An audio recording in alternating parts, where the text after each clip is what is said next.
Hello and welcome to Connected episode 220. I'm your host, Stephen Hackett, and I'm joined by my co-host and friend, Federico Vitici.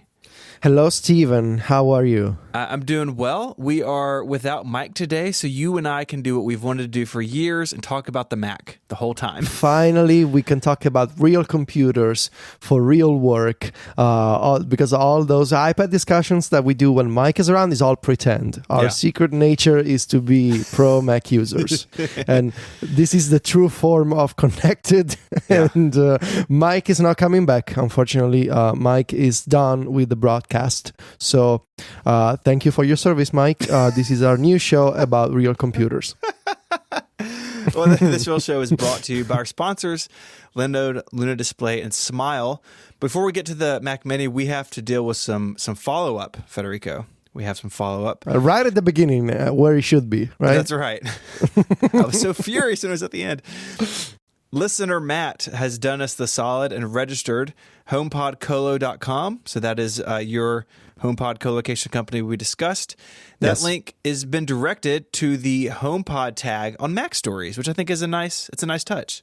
It's a temporary location, of course, as we're putting the finishing touches on our HomePod Colo service. We are, in fact, finalizing the details. We are the way that the company is going to operate, essentially, is we're going to have our John Voorhees go to each user's house and install the HomePods himself. So we're just finalizing the details of the 5 clients we have so far. It's going well. And you're the first client, Stephen, in case you don't know. Well, I did actually buy a new HomePod for $100 off. I know. It's still in the box. This week has been nuts and I haven't unboxed it yet, but it is here. And I guess I'll wait for John to show up to plug it in for me. Yes. So how many do you have now? Two HomePods? Two HomePods. No, they're not a stereo pair because one's in the kitchen in the house and one is out here with me in the studio. There may be room for a third in our bedroom because we have an Echo there, but I think 2 will do it for now. Man, the Best Buy deal went quick. I saw it pretty early. And the black ones are already sold out. So I have another white one, which is fine. I think both colors look nice in their own way. I kind of wanted a dark one for out here, but I got a light one, and I will get it set up hopefully this afternoon. I'm in the midst of a little studio renovation, which is a nice way to say I ran out of space and needed more shelves. And so it's everything's kind of piled up in the middle of the floor. It's a mess. I think $100 off is probably the right price for the HomePod, considering that functionally speaking is more limited than what you can get with the Google with the Echo. And I wanted to say 2 things. First one is at least in Italy this holiday season, so leading up to Black Friday and now I guess until Christmas, both Google and Amazon have really stepped up their game in terms of commercials on TV. Like both the Google Home and the Echo are now officially available in Italy. And I also discovered, by the way, that Amazon is preventing existing users of the Echo, like me, who bought a US one, from setting it up in Italian. So if you have an original US Echo, you cannot use the Italian language with it. But they're really going for it in terms of commercials, both Google and the Echo. They're both using celebrities in their commercials, which, does not surprise me because that kind of commercial always works with the Italian audience. But I see them every few minutes on TV, basically. And the second comment that I had... we had a small gathering for Thanksgiving. We were a total of 9 people for dinner. And when I put on some music, basically everybody commented on the great quality of the HomePod. Like everybody wanted to know what kind of speaker it was. I guess they were like everybody was used to the speaker that I had before, because I used to show off, the Echo and all the commands that you could issue.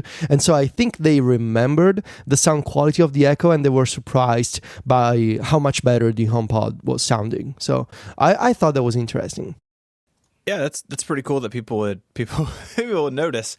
I think too, the second you interact with it, it's clear that it's not an Echo, and it looks different. Like it has a design all into itself. I don't think anything else really looks quite the way it does. So Plus, at your house, when there's like 6 of them, people are going to have questions. I mean, you're gonna notice them. It's like a wall of speakers, so it's impossible to miss them. Anyway, do we have more follow-up, Stephen? We do have some more follow-up. Up next, talking about the PowerPic picture frame. We spoke about this last week, and I think most of us mocked it. Derek on Twitter had a point that if you put it on your nightstand, your phone is only in it when you're sleeping, but for the other 66% of the time, you have a nice picture frame on your nightstand and not an ugly charger. This is a good point. I'm not sure we talked about it. I have 2 problems with it, though. One, I still think the whole idea is sort of silly. But like I don't know about you, but sometimes I end up reaching for my phone sort of like when I'm half awake. And I probably shouldn't, but I do.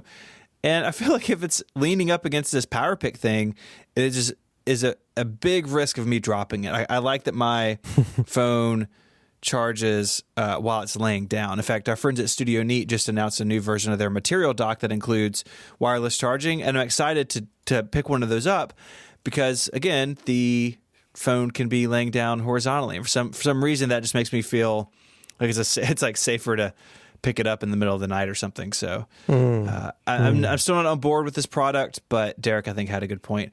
Also, Derek assumes that we're all sleeping 8 hours a night, which that'd be pretty nice. Oh, I wish. I'm pretty close to that most nights. I know you're probably not, but not lately. Yeah.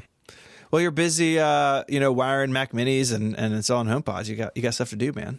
No, it's a lot of cables to manage. You got a business to start. I have one of those Samsung wireless chargers that are not like it's an upright type of charger, like the iPhone rests vertically on it, but it doesn't make me uncomfortable because I have the same problem as you. I tend to reach out for my phone when I'm half awake, but it's got this rubber material on it that's really grippy, and so I never accidentally bumped into the phone with my hand when I was not paying attention and dropped the phone, because it's kind of sticky actually. It's really, really there's a circle of rubber all across the stand. But I'm getting this new one for my desk. Actually, the UPS guy was supposed to show up today and it didn't show up, so I'm getting concerned here. I bought this charger that I saw in one of Jonathan Morrison's videos. It's called Union something. Oh man, I'm terrible with brand names. It's not Union City. I don't know why I'm thinking of Union City, but there's Union in the name. But it looks really cool. It's got this gray and black texture, and it looks like a flat ring, essentially, like a flat circle that you drop on your desk and you put the phone on top of it. So I'm expanding the wireless charging situation over here, but also I think I remember that a couple of months ago, I want to say Logitech or Belkin, one of those two, announced this crazy expensive wireless charger that they were going to release in December. And I'm going to find the link for it and I'm going to send it to you, Stephen, so that you can also put this link in the show notes. Where can people find the show notes, Stephen? You're going to want to get out some sort of computing device, laptop or an iPad or an iPod Touch, and you want to go to a browser. And you want to point that browser at this URL, relay.fm/connected/220. And at the end, you want to use numbers. You don't want to spell that out. You want to do 220, 220.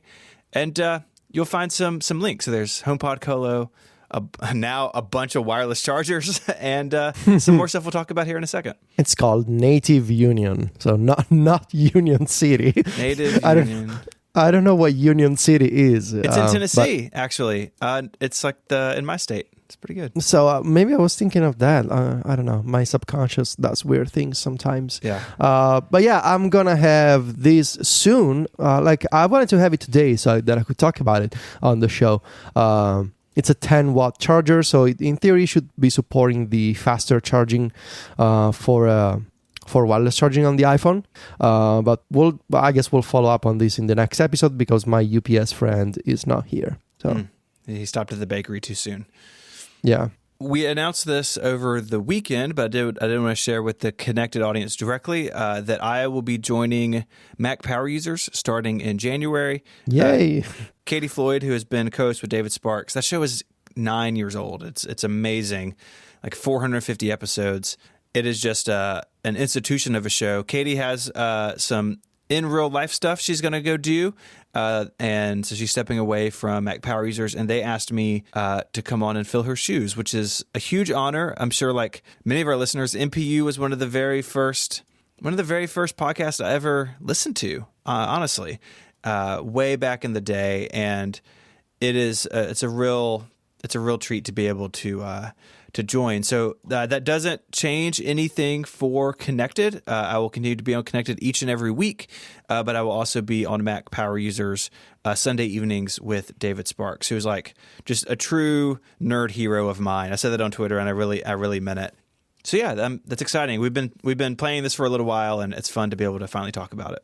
This is incredible news, and I'm very happy for you. It makes perfect sense to like it's kind of perfect to have you be on the on the sort of new generation of Mac Power Users. I couldn't think of anyone better. This show is an institution, as you say, and I know that it's a huge responsibility for you, but I know that you're going to be perfect for this, and you're gonna love it, and I think people are gonna love what sort of your perspective. Because I think what makes what you do unique, Steven, is that you know Apple's past, but you're not one of those people that is stuck on like old ideas or old workflows. Like you know everything about old Apple computers and old Apple software, but you always like to try new things. You're still open to experimentation, which is not something that you can say about a lot of Mac nerds. So I think that perspective is valuable, and I cannot wait to see what you do on your first episode and beyond. Thanks, man. That means a lot to me. I do have a tiny topic for you. Okay. This is a topic that is not quite a real topic. No, it's not tiny considering what you bought. Yeah. Well, the subject of it can be as big as it needs to be. Oh, okay. But the topic on the show is small, and that's washing machines. So I need to tell you about my Thanksgiving. We did the show last Wednesday. I got the show up. I went to a Thanksgiving thing Wednesday night. We saw family all day on Thursday. We come home Thursday night. And it's like, oh, let's go do a couple loads of laundry, because the weekend was going to be busy.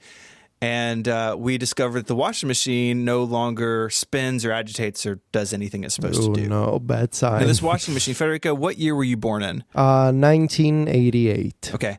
This washing machine was only 1 year younger than you. Seriously? It was still working? Yes. So I have taken it apart several times over the years in increasing frequency to keep it running. Turns out I know a lot now about washing machine repair. So if podcasting ever goes away, I have a backup. But it was kind of at a point where what it needs now is too expensive to put in something that old. And the next morning was going to be Black Friday, which means lots of places have lots of sales, of course, including appliances. And so I started what ended up being a very long Thursday night into Friday morning, like research binge on what washing machine we should buy. Because I think like a lot of our listeners, I don't like going into big purchases uninformed, right? Like I want to read reviews. I want to see roundups. I want to see what people actually think about them. So we settled on a washing machine. We ended up getting the matching dryer sort of as a bonus because we got such a good deal on Black Friday. But what I quickly discovered, and I promise you I was unaware of this. Like when I saw this, I was like, what is happening? There are a whole bunch of washing machine and dryers, and it turns out a lot more home appliances like hot water heaters and ovens and stoves that have the Amazon Echo voice assistant built in. It's like, what is happening? I thought that this was a thing that people talked about at CES, but then wasn't actually real. But it turns out I could drive to my Lowe's or Home Depot and buy a washing machine with the Amazon Echo voice assistant built in. And it does a bunch of stuff. So depending on what you get, you can do things like remote start. So you could tell the Echo to, hey, start my washing machine, start the dryer. You can ask how much time is left on a cycle. So like how much that's longer, useful. Yeah, that is actually genuinely useful, I think. Oh, how much longer does the dryer have? Especially if you're like out running errands, right? And you can trigger this from your car or your phone. And then if you have like a smart hot water heater or an oven, like they basically like can just do smart stuff with your voice. So start the oven, turn down the hot water heater, like if you're going on vacation, you don't need it running full tilt, all that sort of stuff, which I find pretty interesting as a nerd, right? Like, oh, this stuff is sort of merging, but I ultimately did not buy a smart washing machine, and I want to see if you think my reasoning was sound. Mm-hmm. My thought is appliances like this, like a washer and dryer, should last a decade or more. Right? Like the ones I bought have a 10-year warranty on them, so they will at least a decade under warranty. And if my last set was any indication, they'll last a really long time. And I hope that's true. But I felt like, could I use the Amazon voice assistant on this washing machine 5 years from now, 10 years from now, 15 years from now? I just don't see that being possible. I think the technology will continue to evolve, and those old APIs and stuff will just be, deprecated and gone. And then like I'll have all this complication in my washing machine that I can't do anything with. So I didn't do it, but I wonder, like, what do you think about that? Because it set me off on this like train of thought of like all this voice stuff, all this smart home stuff I have now. Like, what's the longevity of it all? Do you ever think about that sort of thing? No, I totally agree with your position on this. I have my stance on these API enabled appliances is I try not to buy appliances that are heavily software based, because the moment you buy an appliance that is heavily reliant on software, you introduce dependencies in the product that you're gonna need to use for like a decade. And I was really hesitant when we were buying a dryer to buy one with a display, because the display is software, and I don't trust software to be as reliable as, a rotary dial made of plastic. I was really hesitant when I was buying an OLED TV last year because it was heavily based on WebOS. But unfortunately, when it comes to TVs, we're now at the point where every TV is a smart TV, unless you want to buy a monitor, but then you're going to have to buy a decoder for the digital TV anyway. So I was not able to avoid that. But I agree with you, like, when the moment comes that I need to buy a new oven or a new fridge, I'm not going to buy a smart one, because I don't trust the software to live as long as the actual materials of the fridge or the oven. And yes, most appliances have their own software, but they don't depend on a cloud-based API. And you never know what's going to happen. You never know if Amazon decides, well, now we don't do the Echo anymore, and suddenly you have a half-functioning dryer or washing machine that, when you tap on the menu, it does nothing or gives you an error, or you just paid an extra for a feature that is not going to be available anymore in 5 years or something. So I don't mean to sound like an old person, because I don't think I am. I actually I try to buy smart appliances when they make sense and if they can be easily replaced. So lights are fine. I have a small air purifier. That's fine. I don't want to buy something as essential as a fridge or a washing machine or a dryer that is advertised as a smart one, where that smart component could be easily outdated in 5 years. Also, I don't want to think about software updates for my fridge. I don't want to think about the idea of, connect a USB cable to your washing machine and update its firmware. Like, okay, some people like to do that, but I don't. And I agree with your take on this, and I think you made the right decision. So yeah, I guess I don't think I'm going to do a bunch of follow-up about my appliances, but they're back there, and they're not smart, and that's the way that I like them. Yeah, good choice. All right, we're going to get to some topics here, but first I want to tell you about our first sponsor. This episode is brought to you by Linode. With Linode, you'll have access to a suite of powerful hosting options with prices starting at just $5 a month. And you can be up and running with your own virtual server in the Linode cloud in under a minute. Linode has hundreds of thousands of customers who are all serviced by their friendly 24/7 support team. You can email them, call them, or even chat over IRC in the Linode community. They know how important it is to get the help that you need, and they have a suite of amazing guides and support documentation to give you a reference when you need it.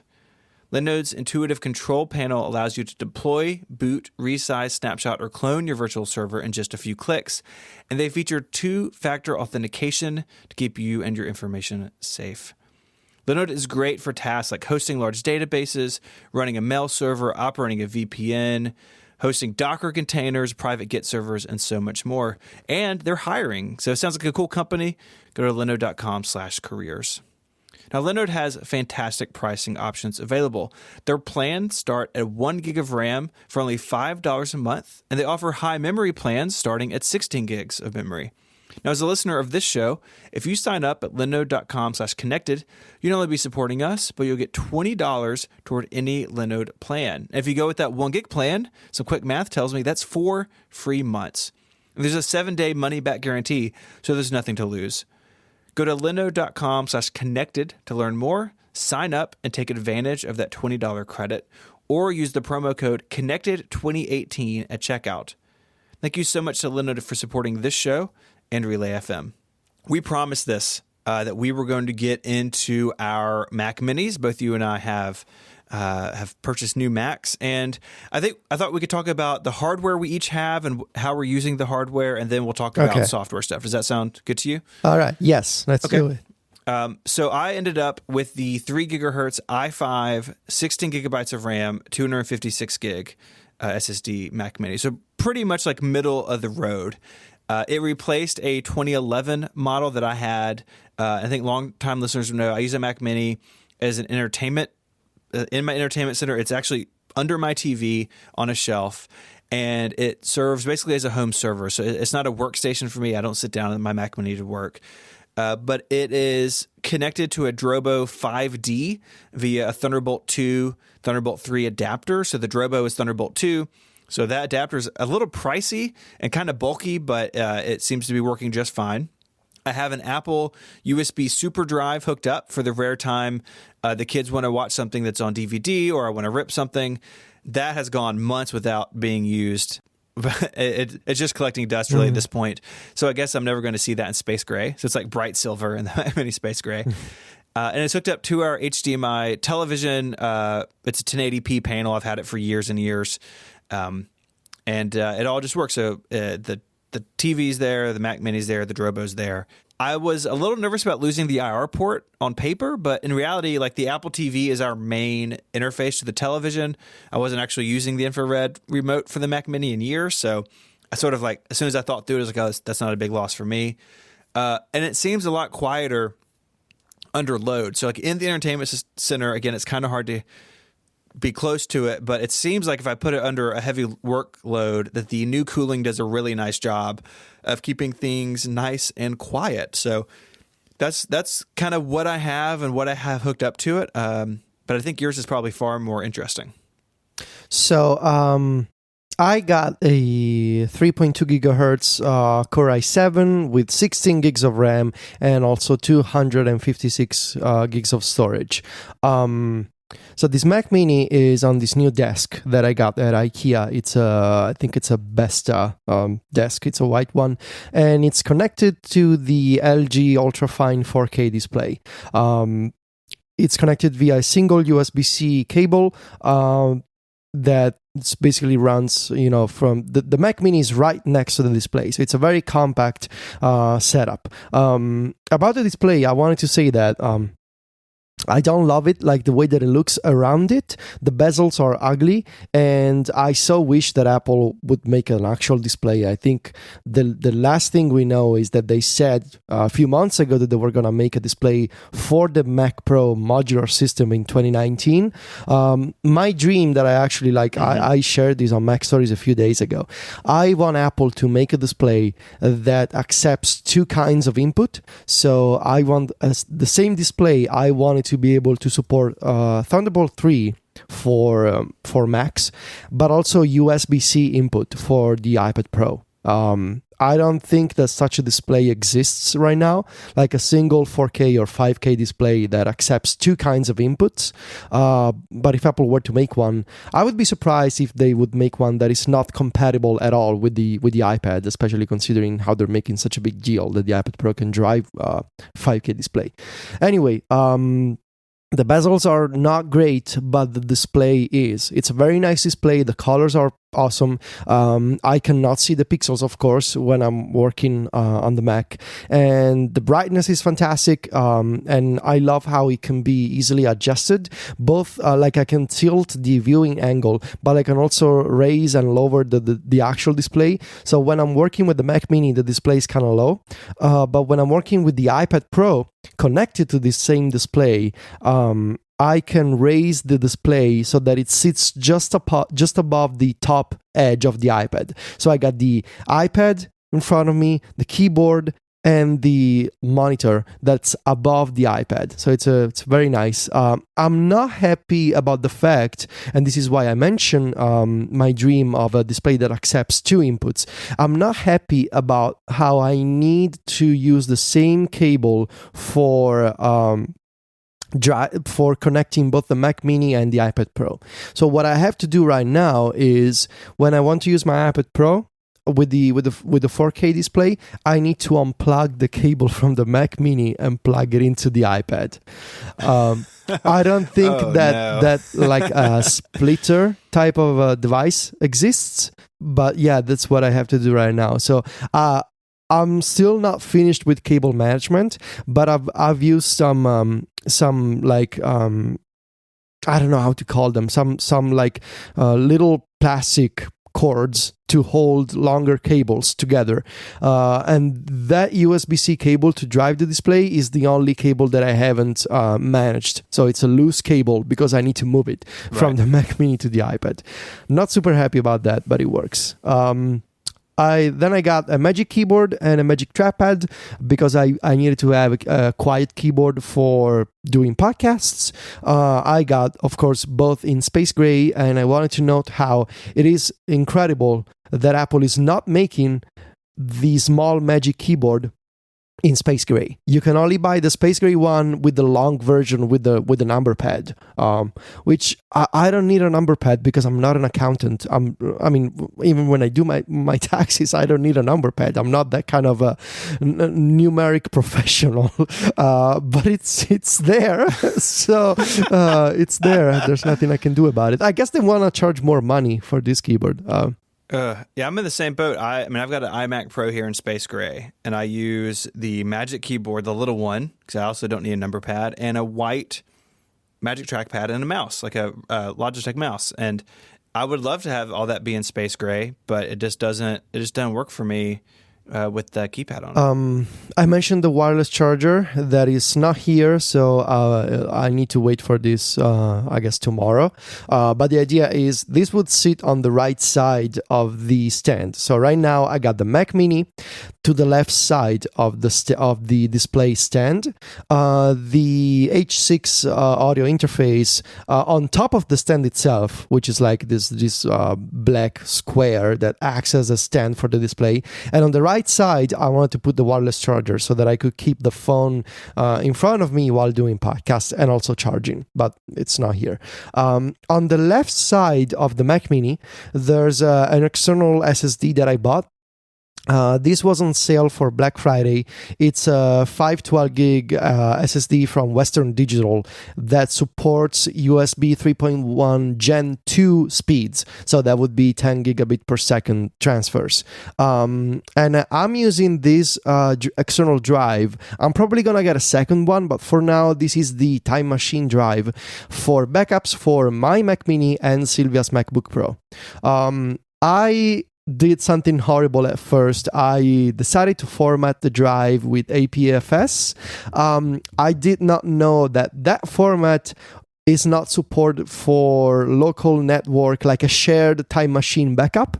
If you want to have like a shared Time Machine drive on your local network, it appears that APFS is not supported. I followed this tutorial that I found by Googling things around. It's from last year, so I think it's accurate, and it worked for me. I needed to format the drive in macOS Extended, case-sensitive journaled for some reason, but now we have a shared Time Machine drive. So my Mac Mini backs up locally via USB-C, and it's fast. It's very fast. I also have, I should say, a cable that I bought on Amazon. So I've been doing my research for USB-C because of the iPad Pro series that I'm writing on Mac Stories, and I wanted to make sure that I would basically upgrade all my USB-C cables to support the 3.1 Gen 2 spec. I did some research and I ended up buying this cable from Amazon UK because it was not available in Italy. But it's this. It's from a company, I think they're called J5 Create. I'm just gonna double check on this to make sure. But it's this cable that is short because, of course, these cables that support fast data transfers, they cannot be too long. So they need to be short cables, otherwise they're gonna lose bandwidth and all that. So it's called the J5 Create, and the cable is the JUC X01. It's a 0.7 meter USB-C to USB-C cable that supports 3.1 Gen 2.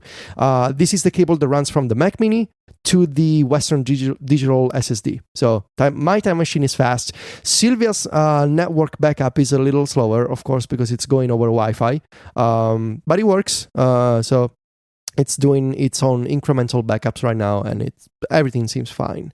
And finally, last piece of this setup that I still need to configure the way that I want it. I've been testing the OWC USB-C travel dock. So OWC were kind enough to send me a review unit of this product. I'm going to cover this product in a future iPad Pro article on Mac Stories. But this is one of the best USB-C docks that I think you can find right now, because I also bought a bunch myself on Amazon and I was not happy with them. This dock supports USB 3.1 Gen 1, so not Gen 2. OWC, they have a Gen 2 dock coming, I think, that also supports Thunderbolt 3. This one supports Gen 1, so that would be 5 gigabit per second transfers, not 10. But it's good enough, and it's got an HDMI 2 port. It's got 2 USB 3.1 ports and 1 USB-C that supports power delivery, so that you can do power pass-through. It's compatible with the iPad, and it's compatible with the Mac Mini. I'm trying to understand if I want to use this, like always leave it on my desk. Like if I want to, because I'm still trying to decide when I'm working on the iPad Pro, do I want to work at the kitchen table or do I want to work in the corner of the bedroom where I set up this new desk? So I don't know if because the travel dock can be used. It's very small, it's very compact, and it's called the travel dock because it's meant to travel with you. It's meant to be thrown in a bag. And when you want to use multiple USB devices with a USB-C device like a MacBook or an iPad Pro, you have this dock in your bag. But what I'm realizing now is that the mechanical keyboard that I'm using with the iPad Pro, it's a Mattia's keyboard. It's a mini tactile Pro. It's very loud and it's bothering Silvia. So I don't think I will be able to continue typing in the kitchen, which means that the travel dock will sit on my desk. I just need to figure out where. Yeah, this thing looks pretty nice. And it's pretty cheap this week. Yep. There'll be a link in the show notes. But yeah, this looks awesome. Have they said when the Gen 2 one may be coming, or is it just coming soon? I think it's already available, actually. If you enter Thunderbolt 3 dock on their website. It's very expensive, I should say. So it's also a powered dock. Yeah. It's got its own adapter and supports 85 watt power delivery via USB-C for, that one supports 2 4K displays or 1 5K display. It supports both Thunderbolt and USB-C 3.1 Gen 2. It's very, it's got a lot of options and it costs a lot of money. But yeah. Yeah, the Thunderbolt stuff always makes stuff more pricey, which is a bummer, but this is kind of how the world is. So you've got a desk, you've got a Mac Mini, you have a display. That display has a double life. When it's not hooked up to your Mac Mini, it's hooked up to your iPad Pro. through a means that are less than ideal, but I guess that is that is what it is at this point, right? This sounds awesome. I've seen pictures of it. It looks great. I know you wanted to do this for a long time, but it's been a while since we talked about your desire for a Mac Mini. We talked like a year ago, I feel like a long time ago. So why this and not something like a MacBook Pro or an iMac? So the MacBook Pro, because I already have one, and I really don't need a portable Mac. I need my Mac to be the podcasting computer, essentially. So it needs to be, it's a fixed machine that doesn't move from my bedroom. And if I need to record somewhere else, like, I don't know, my beach house in the summer, we have Sylvia's MacBook Pro, which is a 2017 one. My MacBook Pro is a 2015 one. So we have a backup portable computer, and I really didn't need to have another MacBook Pro because I don't need my Mac to be portable. Also, I wanted to have a bigger screen because it's more comfortable, because with years pass and my eyesight is not as good as it used to be. I'm already wearing glasses, and I feel like if I can have bigger UI elements on a big display when I'm clicking things, that's better for me. To which you might reply, then why not an iMac? Because I wanted to have a modular system where I decide what I want to buy. And I wanted to buy a display that was going to be 4K and that was going to be supported by the iPad Pro as well. I just like the idea of building my own setup better than just saying, well, buy an iMac and you're done. So I wanted to buy every individual piece myself, and that was fun to do. Also kind of expensive, but it was worth it because I feel like I have this setup now that is flexible enough to last me for several years, I hope, because I don't want to buy another Mac. I think you'll be set. I mean, this seems like a great setup, and I think all those reasons make a ton of sense to me. The iMac is great if that's all you need at your desk. It's why I have one. I really like the all-in-one deal, right? Like where all the cables go off the back. I don't have a tower under the desk or on the desk somewhere. It just really works for the way my setup is. But for your needs, the Mac Mini, I think, was a great choice. And I'm glad that you seem happy with the hardware that you've got. You got there. So yeah, it's very nice. It's very cool. And also I installed the Philips Hue Light Strip Plus behind my desk, so facing the wall, and it creates this awesome lighting effect that I set up some colored scenes with Siri. It's very nice, which also drove me down this insane rabbit hole of making your own LED light strips. It's a whole thing about buying compatible Zigbee controllers. So Zigbee is one of the protocols for wireless lighting control for a smart home. Because my problem is that when you buy the Hue Light Strip Plus, it's a 2-meter strip, but I only needed 120 centimeters. So I have this cutoff end of 80 centimeters of a strip that is unused. Philips says there's nothing you can do with it. You need to throw it in the trash. But there's people, very courageous people, who have been doing their own modifications and reusing the cutoff ends of a Light Strip Plus to create another light strip, which means buying your own controllers and connecting them with custom accessories that you can find online. There's a company called Lit Accessory, LIT Accessory, that makes this additional parts for modifying the Philips Hue light strips. My problem is that I think I will need to do some soldering if I want to reuse this cutoff part. And I've never done any soldering in my life. So I'm not sure what the solution is going to be here. I'm probably going to have to buy the parts myself and then ask my dad to do the soldering for me. So I will also keep you posted about this because I have no idea what I'm doing. Soldering's not that bad. But yeah, maybe your first one should not be on something kind of expensive like a Hue light strip. Yeah. We're going to talk about our software on the Mac Minis, but first I want to tell you about our second sponsor. This episode of Connected is brought to you by our friends at Luna Display. Luna Display is the only hardware solution that turns your iPad into a wireless display for your Mac. So you'll have a super portable second display with stunning image quality and basically zero lag. Setting up Luna Display is really simple. You just plug in this little hardware dongle into your Mac, and it comes with USB or USB-C when you order it. And you'll just be up and running in seconds. Everything just works over your local Wi-Fi. And if you don't have access to a Wi-Fi connection, you can just connect directly via USB. It's all really simple. Luna Display also acts as a complete extension of your Mac. It supports external keyboards. It was the Apple Pencil and touch interactions. You can use your Apple Pencil on a Mac app. It's really cool. It basically turns your Mac into a touchscreen device. So they sent me one. Actually have the dongle right here. It is super small. You can just put it in your bag. It's not this big bulky thing.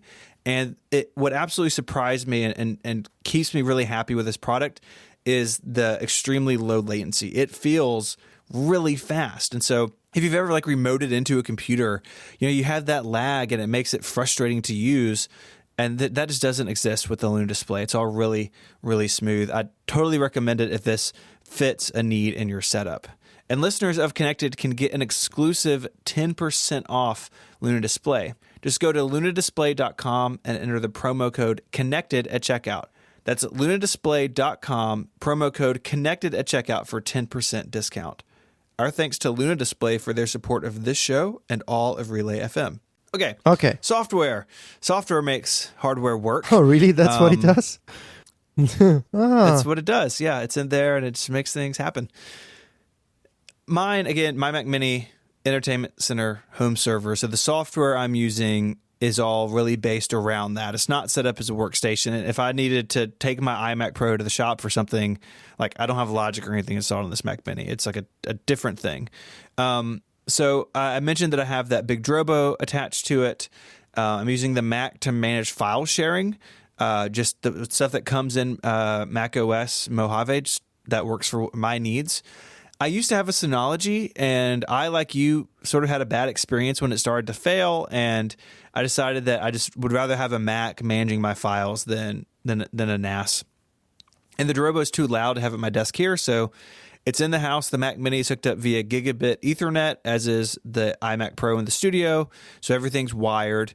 I did consider buying the 10 gig Mac Mini, and I think I'm going to kind of wish that I had done it in the future and put a 10 gigabyte switch in, but it's all gig for now. And that's fine. I don't edit off the Drobo. It's like cold storage, right? So I work on a project and then it gets stored there. But because it's attached to the Mac directly, I've got Backblaze, which is a sponsor of the show and other shows here.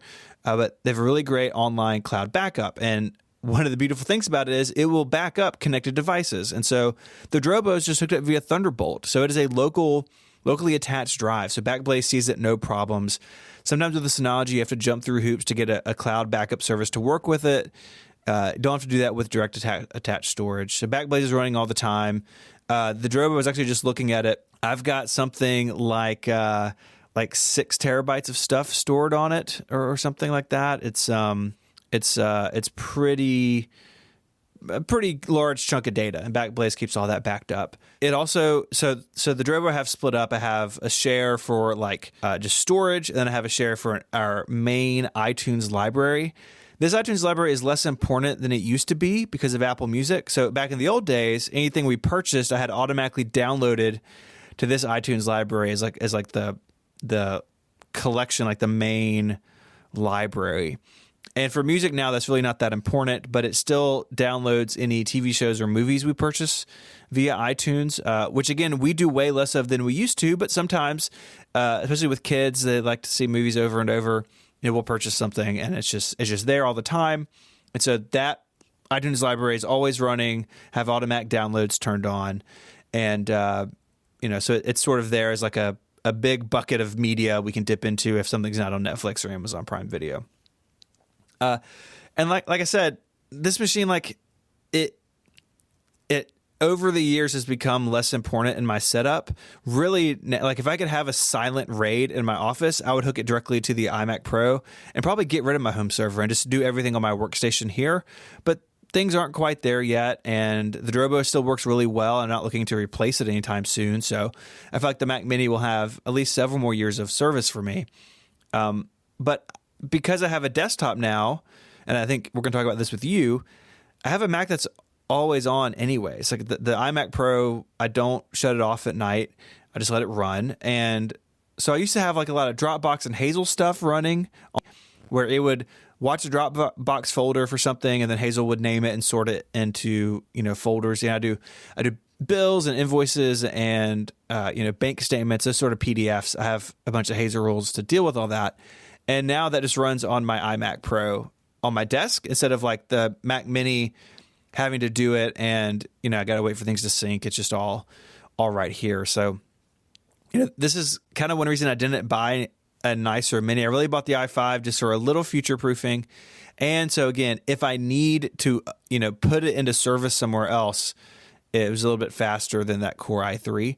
But that's about it for me. It's really stock. There's very little data on the SSD itself.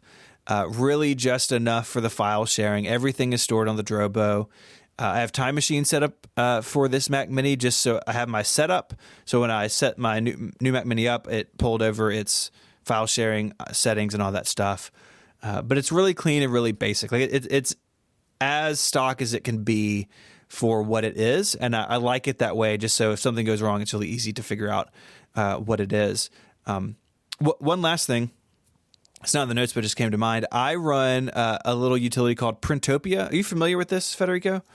Yes, I've used it in the past, I think. So what this does is, my printer doesn't support AirPrint, which means I can't print to it directly from an iOS device. But the printer's on the network, and the Mac Mini's on the network. And Printopia is a little application that runs on Mac OS, and it basically allows non-AirPrint printers to work with iOS directly. So if I go to print like a PDF from my iPad, so I actually just had to do this yesterday. Had a PDF, I needed it printed. I was on my iPad. I go to print it, and that printer just shows up as if it was fancier than it actually is because Printopia is in the middle sort of negotiating everything. It's like $20. I've run this thing years and years and years across multiple versions of Mac OS. It's really solid. I've never had it fail on me. I've never had like a print job get eaten by it. It's really great. And so that may actually, other than the Drobo dashboard and like Carbon Copy Cloner and Backblaze, like I don't have many third-party apps on this Mac Mini. This is definitely one of them. So if you have a printer that doesn't support AirPrint, this can be a great way to make it more useful in our iOS world. I'm familiar with it. I used to use it back when I used to have a MacBook Air and I had a printer and I lived in Viterbo. The printer was not compatible with AirPrint, is that the name? And I used Printopia. That was really great. I am curious about Backblaze because on this Mac, I still don't have even Dropbox installed because I just access Dropbox via the web browser. But I was thinking like I have a local backup on an SSD via Time Machine. I should probably also have an online one. Does Backblaze allow you to browse the individual files via an iOS app, maybe? Yes, it does. So you can go in and restore single files or download them actually directly as needed. It's pretty great. All right. That's awesome. All right. So my setup. So the first thing I did, I set up a dynamic host name. My ISP and the modem that my ISP provided as a built-in option in its own settings to integrate with one of the some of the most popular dynamic host names providers that exist. The idea would be that you get a unique domain name that redirects to your local IP. So I have my own domain that I can set it up so that it redirects to individual ports and devices on my network. And the reason I'm using this is because I want to be able to access my Mac remotely. It's kind of like having a static IP address, but it works in a slightly different way. Via this dynamic host name that is configured at a network level. So it's not my Mac that is updating this host name with the new IP address, but it's my modem. I can fully control, where the traffic goes and which, devices have access to that and all those details. What I can do is I can VNC into my Mac Mini via 4G from my iPhone or iPad using screens.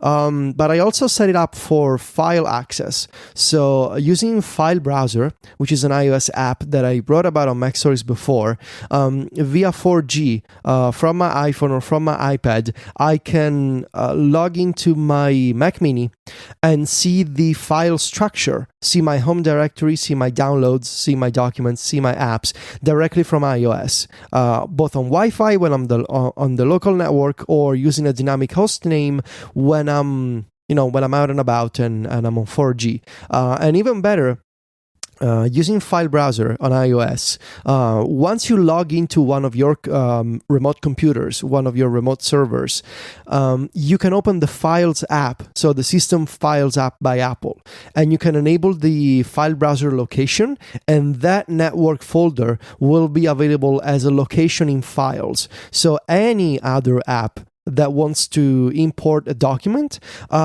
is able to use the File Browser location as a document provider. To give you an example, a few days ago, I needed to upload a CSV file that I had previously downloaded on my Mac Mini to a website in Safari, but I was on my iPad. So what I did was I logged into my Mac Mini via File Browser, and then I jumped back to Safari on my iPad, and I tapped on Upload File, and I tapped on Browse, and then I opened the Files app, and I selected the File Browser, and I selected the file from my Mac Mini for upload. And so essentially Safari on iOS used Files as a middleman to deliver a file from my computer to the website with iOS in the middle. I thought that was really cool. So on the Mac, you set this up in the sharing preferences.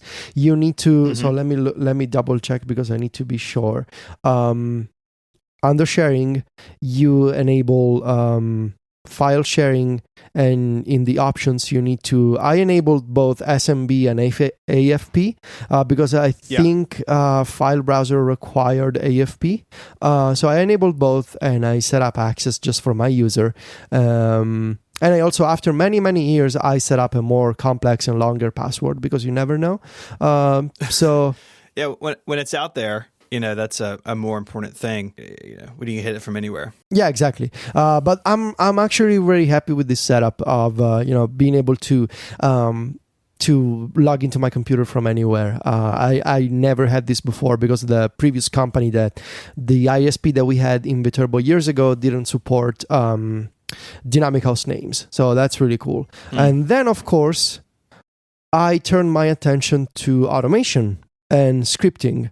And as you can imagine, Stephen, I started experimenting again with AppleScript, which is something that I used to do years ago, but with a new flavor of AppleScript, if you will, which is integration with shortcuts and Siri on iOS.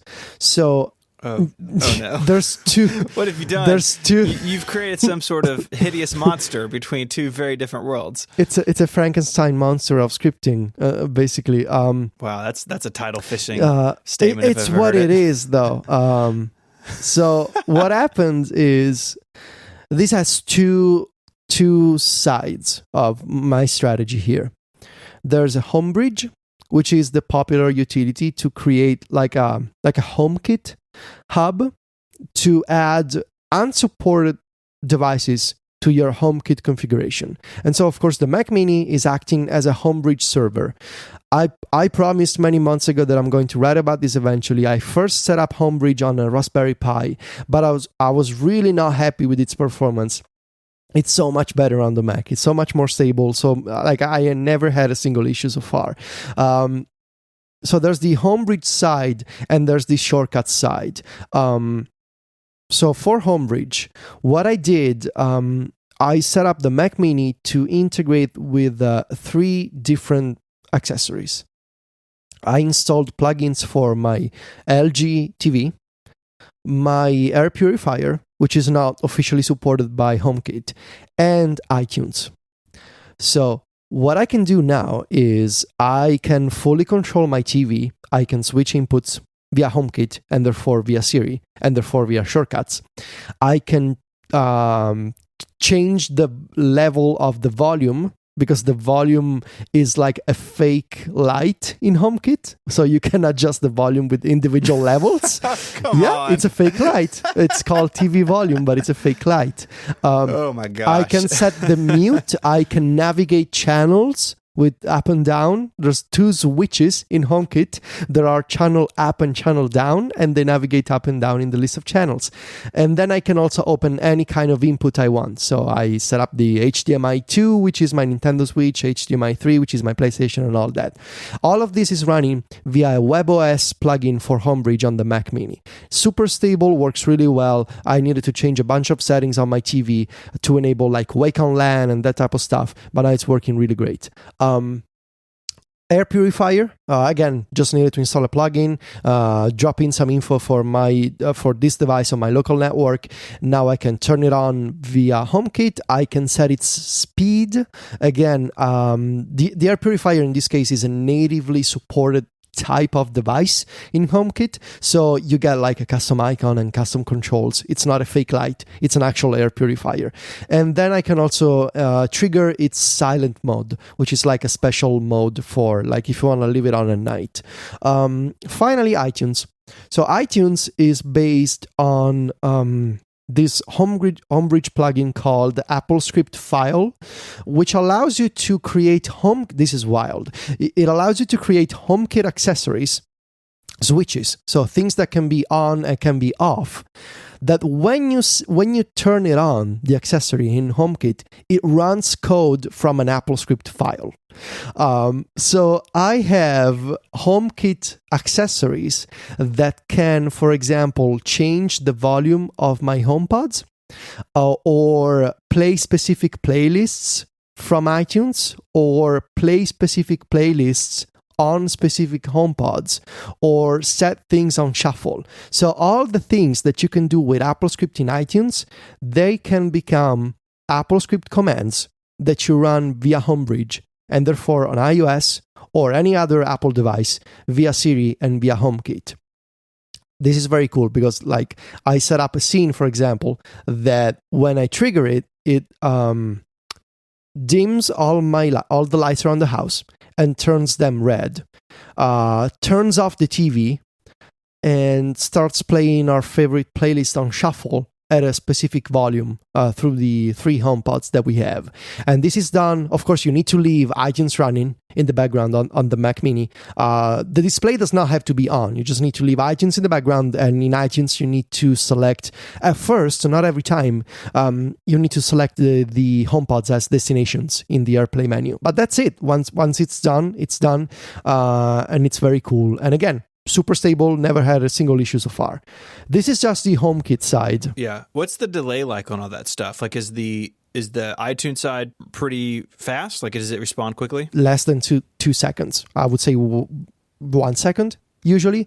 Wow. Like, even saying pause iTunes, which is now a command for me in Siri, takes about a second. It's really well done. The plugin works, and this is also wild. It works by using the native iTunes Remote API. So when you first register the plugin, you will need to enter a PIN code via iTunes because this plugin is using the official Apple API for iTunes Remotes. So that's why it works really well. It's not just using AppleScript. I'm using AppleScript for some things, but it's also using this native remote API for iTunes. It's really, really convenient. So right now in HomeKit, I have a mix of official HomeKit accessories, like my Philips Hue lights, like my Elgato, actually not Elgato, Eve sensors, but also I have some custom ones, iTunes, my TV, stuff that I set up via Homebridge, my air purifier. All of these automations, I also adapted them manually to shortcuts and Siri. So there's this technology, this command, the shell command called OsaScript, and OsaScript, it lets you run AppleScripts via the terminal on the Mac. Shortcuts, the Shortcuts app has a native run SSH command action, and of course, if you put in your IP address of your Mac, and your username and your password, you can use OsaScript to pass AppleScript commands to your Mac. Just let me look in shortcuts for a second. Let's see. To give you an example of the commands that I set up, I have wake Mac. So this wakes up the display. And of course, if you wake up the display and you have an Apple Watch, the Mac also unlocks because it's getting the wake command. Sleep Mac, so puts the display to sleep. Pause iTunes and play iTunes. I can set some text to the clipboard of the Mac. Or let's see the more custom ones. So this one uses... So I've been going through the entire archive of Doug Scripts. Are you familiar with Doug Scripts, the website? Yes. This website is amazing if you want to do automation on the There's Mac. Apple Scripts for everything. And there's an entire iTunes category. But not only that, there's an entire subcategory for iTunes and AirPlay devices. So it's so amazing. Good. And I've been using that to put together commands for changing the volume of individual AirPlay devices from shortcuts on iOS. Oh, nice. What's even better, and this looks amazing to me, my shortcut has the Apple script is put together via a text action. So I wrote the Apple script in a text action, but the text action has a combination of text and magic variables. So it's like this bridging these two worlds together in shortcuts of like having the Apple script, but also having the variables from shortcuts. It looks really, really good. Like visually speaking, you can see like these two worlds colliding. But yeah, I can change the volume of my HomePods. I have templates for home speakers 10%, speakers 20%, speakers 30%, and so forth. I have two long AppleScript based shortcuts that I put together. One is a menu that on my iPhone and my iPad, it lets me choose from multiple HomePods. So I have kitchen, hallway, and nightstand. And it asks me what kind of volume do you want to set for the selected HomePods. And I can do all this from iOS, but it's the Mac Mini that, of course, receives the code and the command and runs it because it's a home server. That's what it does. And the other one is it's called R Playlist plus Mood, which is the shortcut that I described. It runs a bunch of code, and what it does is it changes the iTunes output to specific HomePods and a specific volume level, usually between 8 and 10, because we listen to music late at night. We don't want to disturb the neighbors. Right. And then it runs that code, triggers the HomeKit scene for the, turning off the TV and playing the playlist via iTunes on shuffle. And then finally, it turns off the Mac Mini display. So everything's, TV is off, Mac Mini is off, the lights are red, we're listening to some music, we're having a good time, and it's beautiful because it runs I can run it with a single Siri command via shortcuts. So yes, I've spent way too much time coming up with these sort of Mac and iOS together automations, which I think is something that I'm going to cover a bunch next year on Mac Stories because it's really fun. Putting the stories back in Mac Stories, as they say. That's what I'm doing, baby. I'm putting the Mac back in Mac Stories. Yeah, I love it. Finally, you're going to be happy with this. I can go on and on about this stuff, but man, it feels good to talk about the Mac again. I'm using a custom screensaver. It's the Arial screensaver by John Coates on GitHub. He uses these screensavers that you also get on the Apple TV, but you get them on the Mac, and it's been updated to version 1.4 that integrates the ISS videos from tvOS 12. So the beautiful International Space Station videos that you get on the Apple TV, you can get them on the Mac too, and they look amazing. It's an amazing screensaver. I tried running it on my old Mac Mini, but it would run the fan. Oh no! Well, but most of the time, the Apple TV is the default input on our television. Of course, I use it there. But I need to check this out again because I have not spent time with this in a while. So I may download this and build it again just to spend some time with it. And it's version 1.4.5. Okay. So coming right along. It's really cool. Those new ISS videos are just really amazing. You don't even have to be a space nerd to appreciate them, I don't think. So. Well, you are listening to believe that the Earth is a globe. There's people who don't. At least that's the only requirement, I think. Oh my gosh. Did I make you proud, Stephen, with this? Okay. Yes. You have done this in the way that I had hoped that you would, where you are blending the Mac into your environment. I was a little afraid that you were just going to buy this and it was going to be just for podcasting and you would feel like you spent a bunch of money for something that you only use a couple times a week. But I like that you're integrating it into the rest of your stuff. And that makes me happy because, the iPad and Mac can get along just fine. There doesn't need to be a war between us.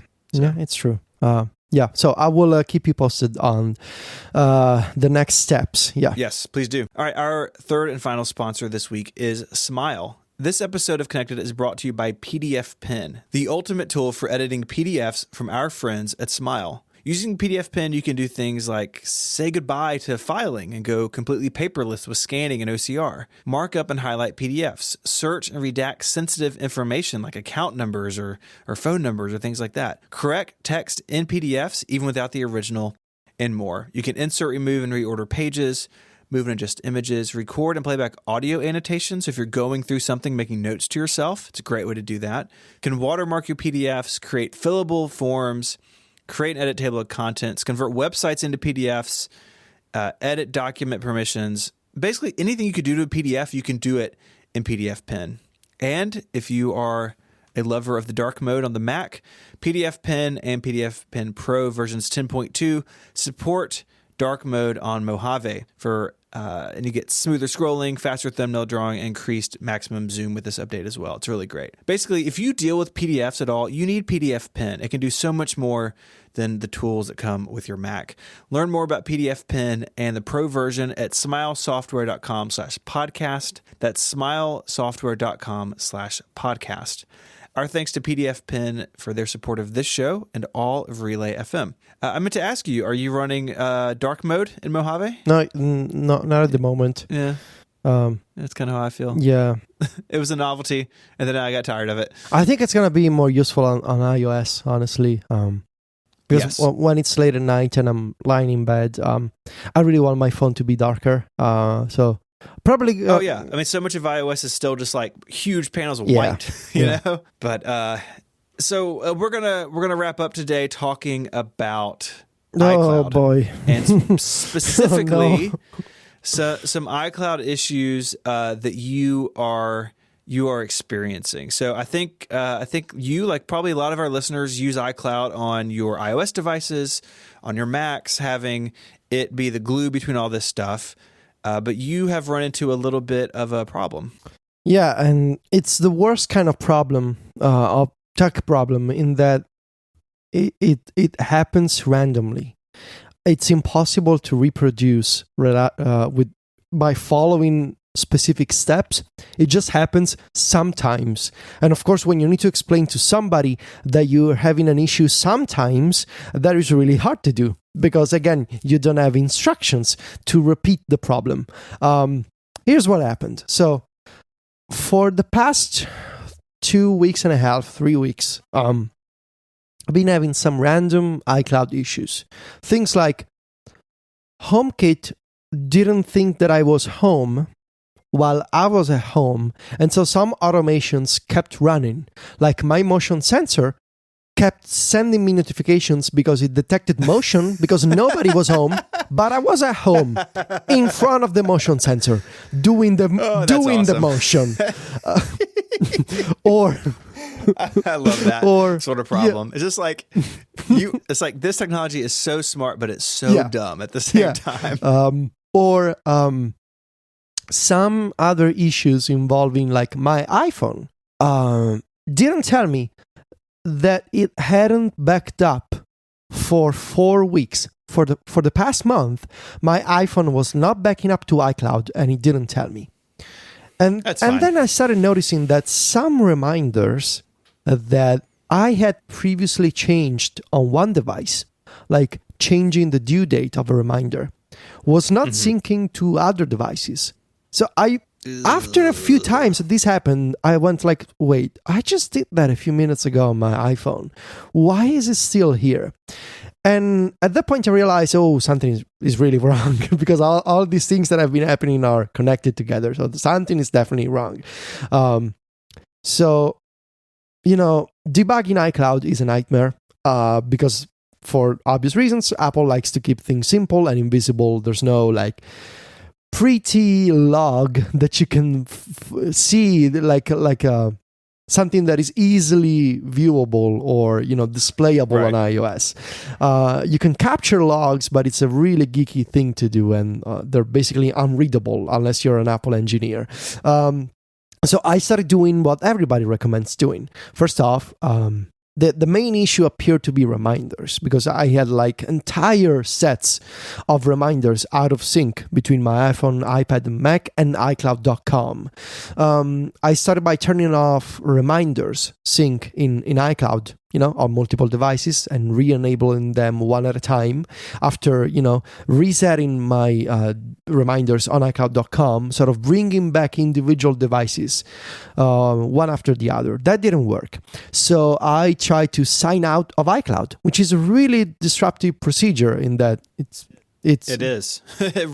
Everything breaks, basically. Everything breaks, and it asks for confirmation. You get emails, you get two-factor authentication stuff. But I did that. I did that on my Mac, did it on my iPhone and my iPad. That also didn't work because after a few minutes that everything was back online, stuff was not syncing. What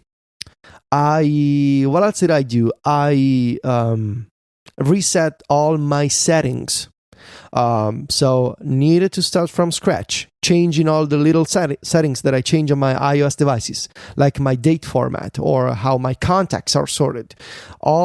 I needed to redo them all because I reset the settings. I restored all my calendars and all my reminders from a backup. This is something that you can do on iCloud.com. It basically erases all of your reminders and calendars, removes all sharing information, and recreates them based on a backup that is available on iCloud.com. That didn't work. The only thing that worked for me, I was able to fix the iPhone backup situation by deleting an old backup. Actually deleting all previous backups and starting one from scratch. A reader on Twitter told me that something was probably like a random file was causing the backup to fail, and that seemed to be true because after wiping all my previous backups, I did one from scratch, which is like 80 gigs of data to upload to iCloud, but that worked. So backups are now fine, but reminders are still not syncing reliably across devices. And yes, I did what you're probably thinking right now, you dear listener are connected. Did you file a raider? Yes, I did. And I'm at the point where I got an Apple employee to look at my sysdiagnose log from my iPad, and I still don't have a solution for this.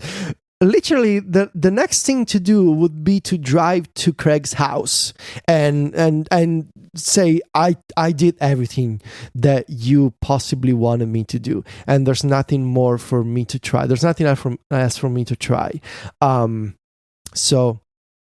Also, I didn't mention that I updated to the latest iOS beta because I thought I'm on the stable track. Maybe by doing a full software updates, maybe it removes caches or it flips, all the right switches and things are gonna clear because it's a software update. That also didn't work. So I'm at a loss here. There's nothing more that I can do. I've done everything. There's Apple employees are now looking into whatever is wrong with my device. It's a nightmare. And it's even worse because I really like reminders. And I don't want to go back to using a third-party task manager because I like dictating my reminders to Siri. I like using my HomePods. I like using Good Task. I really don't want to switch. So now I'm using reminders and effectively managing my to-dos twice on multiple devices. It sucks. It's terrible, but it's, I don't want to switch. So I hope that, if you're an Apple engineer, there's I don't know, Steven, can I put the radar number in the show notes? Is that allowed? Just the number? Yeah. There will be a radar number in the show notes. You will find my log if you work at Apple. Please look into it because I'm going crazy. Wow. Yeah. That's like standing at the edge of the ocean and just like screaming. Like, oh boy. Fun fact, Steven. You can capture sysdiagnose logs on iOS. You need to press volume up, volume down, and power or side or top button. 3 buttons all at once. Wait 10 minutes. Go into settings, privacy, analytics, data. You're going to find the sysdiagnose file. For me, it was a 200 megabyte file, which took a while to upload via Safari. Also, interestingly, I was not able to send, and this is totally ironic, I was not able to get that sysdiagnose file is a .tar.gz archive. It's a heavily compressed archive. I was not able to copy that to the Files app because it was not showing up in the share sheet. I needed to Come on. I needed to use a third-party app to send it there, and then from Safari, from the bug reporter UI in Safari, pick the, it was read all documents, pick the location where the sysdiagnose was. So whole nightmare all around.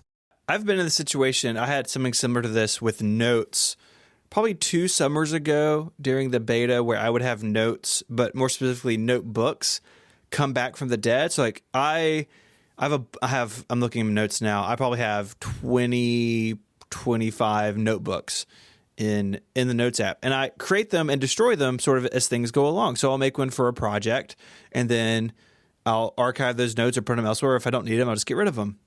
And I'd have these like zombie notebooks come back, and sometimes they'd have notes in them, and sometimes they didn't. And you file a radar, and you get in touch, and maybe eventually someone figures it out. But iCloud needs some sort of way for Apple, at least, or someone to go in and like hit a reset button, right? Like just reset Federico's reminders database. And then and then it's up to you to say, okay, the phone is the master record. I want this to go everywhere else. It's just like, OmniFocus does this. If you install OmniFocus on a new device and set up sync, it asks you, hey, do you want the stuff on the server, or do you want local stuff? Do you want to merge them? Like, what do you want to do? And iCloud, even if it's not user accessible, but like you could call Apple Care support or talk to a developer via Radar and say, hey, I need you to do this, and they just do it. That would be really great. And like, you are in a privileged position that you're famous in this world, and so like your Radar may get looked at, more rapidly than someone else's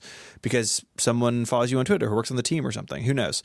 Tim Cook is just having espresso down the street, and you say, hey, fix my reminders, and he does it. Sure. But this is why I think Apple needs this for like regular support people. So if you could just call Apple Care or chatted with them online and said, hey, my reminders have fallen out of sync, they have some way to just kind of reset the clock and make it all work again. Maybe that does exist and I'm just not familiar with it. But I know with my notes thing, I sort of had to do what you had to do, is like I had to kind of make noise publicly and then someone noticed. And that's not a viable solution for 99.9% of Apple's customers. So I'm sorry you're having trouble with it. This sort of thing doesn't make me nervous. Like, it seems like reminders, a lot of apps built on top of reminders, like Good Task and others. And like, I would be really hesitant to try those just because like reminders seems to be kind of an older part of iCloud maybe, and like it doesn't quite seem to behave all the time. Godspeed, my friend. Godspeed. Yeah, it's really thank you.